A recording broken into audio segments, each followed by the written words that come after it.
മക്കളെ, 3 മിനിറ്റ് പ്രാർത്ഥന 7 ദിവസം മറന്നിട്ടില്ലല്ലോ എന്ന് തുടങ്ങി കേൾക്കുന്നു. അന്ന് മുതൽ 7 ദിവസം കേട്ടോ.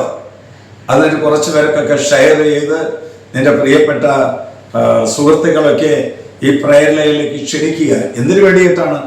അവരും നിന്നെപ്പോലെ വളരണം, യേശുവിലേക്ക് വളരണം, നന്മ ചെയ്ത് വളരണം.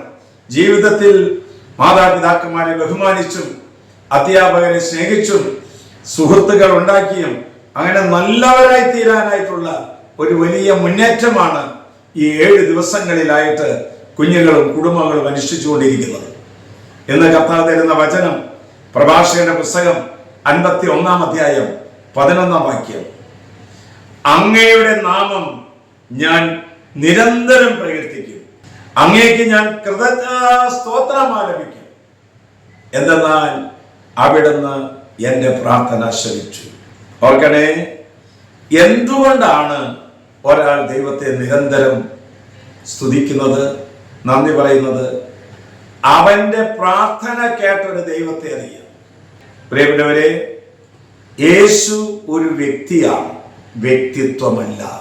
യേശു ഇന്നും നമ്മുടെ ഇടയിൽ വസിക്കുക.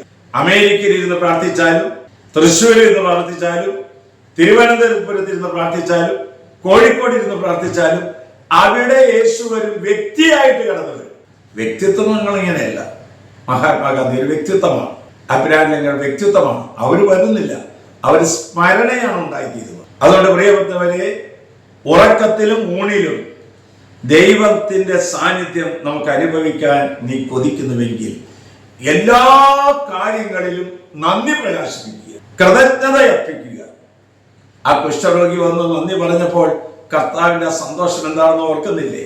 അതുകൊണ്ട് നമ്മുടെ ജീവിതത്തിൽ എന്നേക്കുമായി നന്ദിയോടെയുള്ള ഒരു ജീവിതം ആരംഭിക്കുക. കുട്ടികൾ എന്ത് ചെയ്യണമെന്നറിയാമോ? ഒരു കഷ്ണം കടലാസ് എടുത്തിട്ട് ഞാൻ നന്ദി പറയേണ്ടവര് വീട്ടില്, എൻ്റെ തറവാട്ടില്, എൻ്റെ സ്കൂളില്, കൂട്ടുകാരുടെ ഇടയിൽ ഞാൻ നന്ദി പറയാതെ പോയി വരും.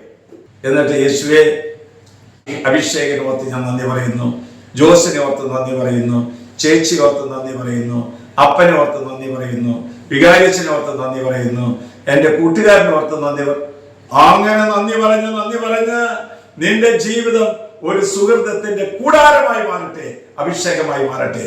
നമ്മുടെ കർത്താവ് ഈശോയുടെ കൃപയും പിതാവായ ദൈവത്തിന്റെ സ്നേഹവും പരിശുദ്ധാത്മാവിന്റെ സഹവാസവും നാം എല്ലാവരോടും കൂടി ഉണ്ടായിരിക്കട്ടെ, ഇപ്പോഴും എപ്പോഴും എന്നേക്കും.